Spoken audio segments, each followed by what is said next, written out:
My boyfriend proposed with my grandma's ring. Then his ex showed up screaming that it was hers, and the truth left me shattered. I never thought my dream proposal would turn into a complete disaster, but somehow within minutes of my boyfriend getting down on one knee, I went from the happiest person alive to questioning everything about our relationship, because just as I said yes, someone showed up out of nowhere, his ex, and the first words out of her mouth? That's my ring. For context, I'm 27F, and my boyfriend, now maybe ex, let's call him Jake, 30M, had been together for 3 years. I thought we had a solid relationship. We had talked about marriage, the future, and how excited we were to build a life together, and the ring? That was something I was extra excited about. See, my grandma passed away last year, and before she died, she gave me her engagement ring. It's an absolutely stunning vintage diamond ring, one of those intricate antique designs that you just can't find anymore. It meant the world to me. So when Jake and I started talking about getting engaged, I told him, I want to use my grandma's ring. He agreed. He said he loved the idea, said it was so special that my grandma's ring would continue to be part of our family. So, a few months ago, I gave it to him to hold on to until he was ready to propose. I had no idea that was the biggest mistake of my life. Fast forward to last weekend. Jake planned a beautiful proposal, something straight out of a movie. A romantic dinner, a walk by the lake, fairy lights everywhere, and then, just as the sun was setting, he got down on one knee. It was perfect. He pulled out the ring, my grandma's ring, and asked me to marry him. I was so happy, I barely let him finish before saying yes. The moment felt magical. For exactly 30 seconds. Because just as Jake was slipping the ring onto my finger, I heard a voice behind us. A woman's voice. Are you freaking kidding me? I turned, confused, and standing there, looking furious, was a woman I had never seen before. Jake, however? Jake looked like he had just seen a ghost. The woman stormed over, eyes locked on the ring, and practically shouted, That's my ring! Why the hell does she have my ring? I felt my stomach drop. I stared at her, then at Jake. What is she talking about? I asked slowly. Jake stammered. Literally stammered. Then he tried to laugh it off. Babe, I have no idea what she's talking about, the woman scoffed. Oh, cut the crap, Jake. You know damn well that's my ring. At this point, I was completely lost. Jake, I said, my voice shaking. Explain, now. He hesitated, and that hesitation, that told me everything I needed to know. I turned back to the woman. Who are you? She folded her arms. I'm Melissa, Jake's ex-fiancée. I felt like the ground had been ripped out from under me. Ex-fiancé? Jake had told me about his exes before, but as far as I knew, he had never been engaged. And yet here she was, standing in front of me, claiming that the ring on my finger belonged to her. My head was spinning. That's impossible, I said. This is my grandma's ring. Melissa let out a sharp laugh. Oh, really? Because that looks exactly like the engagement ring that Jake gave me 3 years ago. I turned to Jake. Tell her she's wrong. He opened his mouth, closed it, then ran a hand through his hair and muttered, It's complicated. I felt sick. Melissa crossed her arms. Let me guess. You told her it was a family ring, huh? I couldn't even speak, because that's exactly what he had told me. Jake groaned. Melissa, why are you even here? Melissa shot him a glare. Because your dumbass friend posted your little proposal on Instagram. I saw the ring and lost my mind. So I got in my car and drove 2 hours to see if I was crazy or if you really did give my ring to another woman. Jake sighed heavily. Melissa, come on. She held up a hand. No, you come on, Jake. How many times do I have to tell you? That ring was never yours to give. I had never felt so humiliated in my life. My hands were shaking. I slowly took off the ring and held it up. Jake, I said quietly, where did you get this ring? He looked trapped. Then, finally, he muttered, It was Melissa's. I think my soul left my body. The ring, the one he claimed was my grandma's, the one I had been dreaming about wearing for months, was actually his ex's engagement ring. I felt like I was going to throw up. Melissa turned to me. You didn't know, did you? I shook my head slowly. No, she let out a breath. I thought so. Jake rubbed his temples. Look, this isn't a big deal, I snapped. Not a big deal? Jake, you told me this was my grandma's ring. He had the audacity to shrug. I mean, does it really matter? Melissa and I both lost it. At the same time, we both shouted, Are you serious? Jake threw his hands up. I didn't think it was a big deal. It's just a ring. I stared at him in disbelief.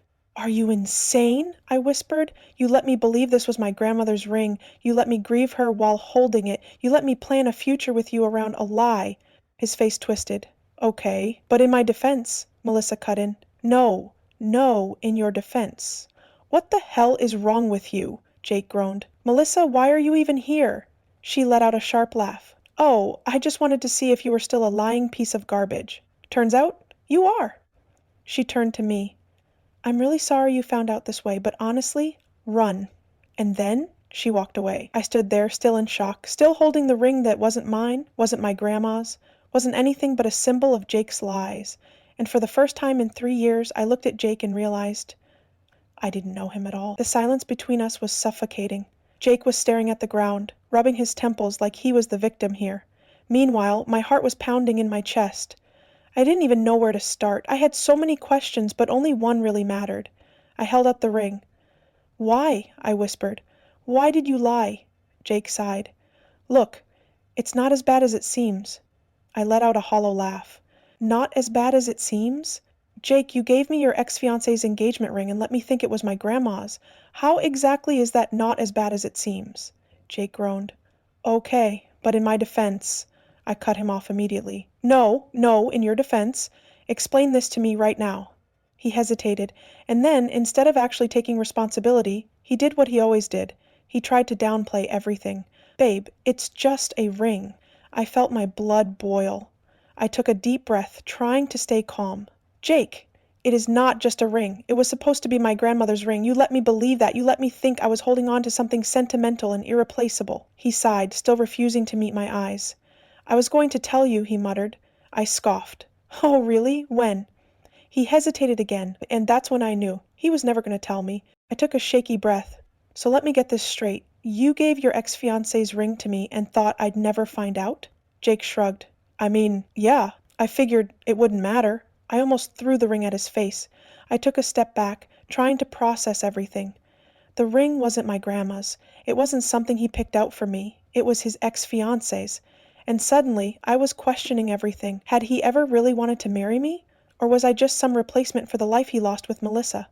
I turned the ring over in my hand, and my stomach sank, because now that I was looking at it closely, I noticed something I hadn't before.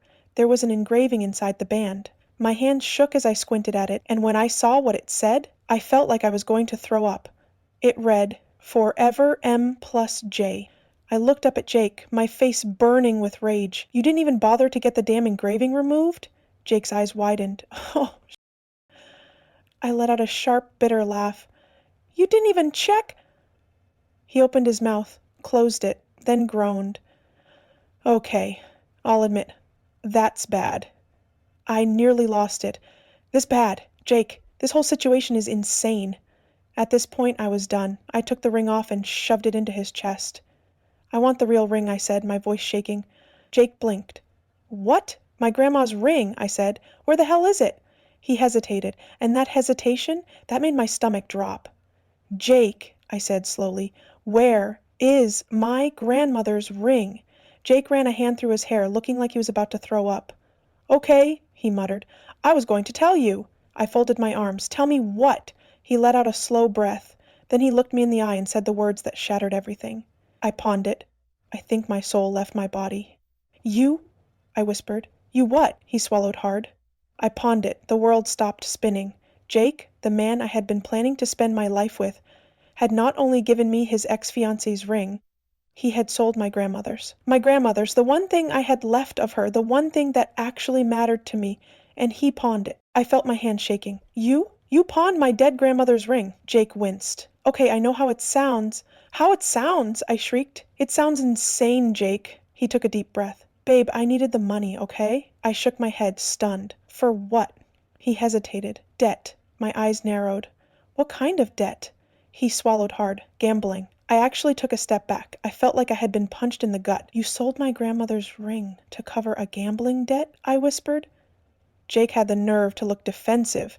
It wasn't a big deal, he snapped. I was going to buy it back. I was speechless. I had spent the last 3 years thinking this man was the love of my life, and now? I realized he was just a liar and a coward. I took a deep breath. Then I looked him dead in the eye and said, We're done. Jake's face dropped. Wait. What? I stepped back. I'm done, Jake. We're over. His hands flew up. Babe, come on. Don't overreact. I laughed. Actually laughed. You stole my grandmother's ring. sold it to cover a gambling debt, and then proposed to me with your ex's ring. How am I overreacting? Jake stammered. I I didn't mean, but I wasn't listening anymore. I turned around, and I walked away. That was the last time I ever saw Jake. A few days later, I filed a police report about the stolen ring. It took weeks, but I eventually tracked it down at the pawn shop. Jake, meanwhile, he tried to get me back. Tried to apologize. Tried to say it was just a mistake. But I never spoke to him again. Because some things you can't come back from. I walked away from Jake that night and never looked back. I should have felt heartbroken, but honestly, all I felt was rage.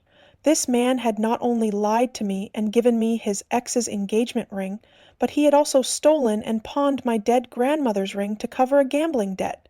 And now, I was going to make damn sure he never got away with it. The first thing I did was file a police report. I didn't care that Jake and I had been together for 3 years.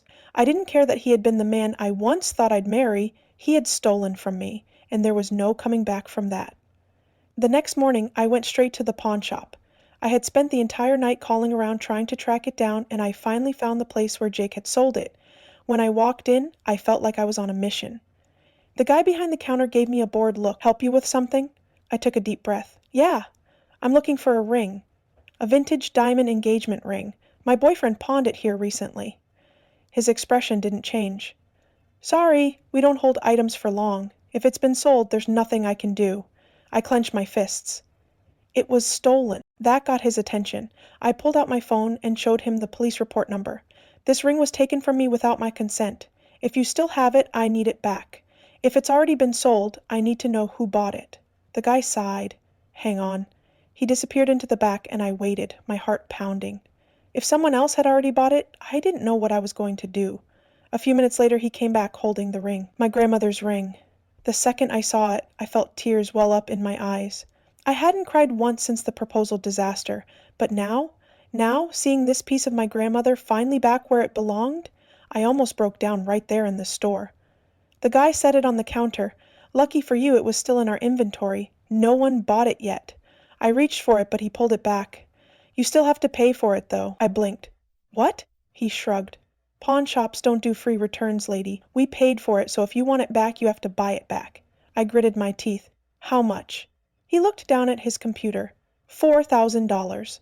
I felt rage boil in my chest. Jake had sold my family heirloom for $4,000. I didn't have a choice. I paid the money and walked out of there fuming. And now it was time to deal with Jake. The next time Jake tried to call me, I actually picked up. I had been ignoring him for days, but now I wanted him to hear exactly what I had to say. The second I answered, he started talking. Babe, listen, I know you're mad, but can we just... I cut him off. Shut up! He fell silent. Good. I got my grandmother's ring back. I said, do you know how much I had to pay? How much? $4,000. Jake let out a nervous chuckle. Well, I mean, you got it back, so no harm, no foul, right? I almost screamed. No harm, no foul? Jake, you stole from me, he groaned. Babe, it wasn't like that. I just needed the money, and I was going to get it back. I laughed bitterly. Really? Because if I hadn't tracked it down, you would have let some stranger buy it, and I never would have seen it again. Jake sighed. Okay, look, I made a mistake, but we can fix this. Let's just talk. I smirked. Oh, we'll talk. Then I told him the part I had been saving for last. I filed a police report. Silence. Then, wait. What? I smiled. Yeah, I reported the ring as stolen, and now the police are going to be asking you some questions. Jake's voice rose in panic. Whoa, babe, let's not get the cops involved. Come on, we can work this out. I snorted. Oh, now you want to work things out? Where was this energy when you were lying to my face? I panicked, he blurted. I didn't know how to tell you. I rolled my eyes. Good luck explaining that to the police. Then I hung up. Over the next few weeks, Jake tried everything to get me to drop the case. Babe, it was just a misunderstanding. You're seriously going to ruin my life over this? Come on, we had 3 good years together. Doesn't that mean anything? No, Jake, it doesn't. Because love doesn't mean covering up someone's crimes. It doesn't mean forgiving betrayal. And it sure as hell doesn't mean letting someone treat you like a fool. A few months later, Jake took a plea deal. He didn't go to jail, but he did get probation and a hefty fine. And me? The first thing I did, I moved out of our shared apartment. Even though Jake was the one who left after the whole ring fiasco, I couldn't stand living in a space that reminded me of him. So I broke the lease, packed up my things, and found a new place just for me. No more reminders of him, no more bad memories, just a fresh start. And honestly, it was the best decision I ever made. The next thing I did, I threw myself into my career. Without the constant stress of Jake's drama, I had more time to actually focus on myself. I started taking on new projects. I worked harder than ever, and within 6 months, I got promoted. Meanwhile, Jake, he was falling apart. I heard bits and pieces through mutual friends. He had lost his job. Turns out companies don't like hiring thieves. He was couch surfing, bouncing from friend to friend. He even tried gambling again, thinking he could win it all back. Spoiler alert, he didn't. One day I got a random message from an unknown number. I already knew who it was, and when I opened it, I laughed. Because it was so predictable. Hey, I just wanted to say I'm sorry. I messed up. I miss you. Oh, Jake, you don't miss me. You miss the fact that I was the only person who ever gave a damn about you. I didn't reply. I just blocked his number. Because I wasn't wasting another second on him. That was the moment I knew I had won. Not because I had taken legal action. Not because I had gotten my ring back. But because I moved on. And he never would. A few years later, something happened that made me realize just how much I had healed. I met someone new, and for the first time in a long time, I actually let myself fall in love again. His name is Ryan, and from the beginning, he was the complete opposite of Jake. No lies, no manipulation, just real, honest love. The first time we talked about marriage, I told him everything. About my past, about Jake, about the ring fiasco, and you know what Ryan did? He just listened. He didn't tell me I was overreacting. He didn't make excuses for Jake's behavior. He just held my hand and said, "You deserved better." And for the first time in my life, I actually believed it. A year later, Ryan proposed, with my grandmother's ring. And this time, it actually meant something. Because this time, I was with someone who respected me, who saw my worth, who didn't try to manipulate or lie to me. And when I looked down at that ring on my finger, it finally felt right. Now, looking back, I sometimes wonder, did Jake ever realize what he lost? Did he ever understand that his own greed and stupidity cost him the best thing he ever had? Honestly, I don't care. Because at the end of the day, I finally learned the most important lesson of my life. You don't have to forgive someone to move on. Some people don't deserve closure. Some people don't deserve a second chance. And the best revenge is simply being happy without them. So, if you're out there, dealing with a liar, a manipulator, or someone who constantly makes you feel like you're crazy for questioning things, trust your gut. Walk away, because you deserve better. And sometimes the best thing you can do is simply let them watch you thrive. Because that's exactly what I did. I moved on, I built a life that had nothing to do with him, and I never, ever looked back.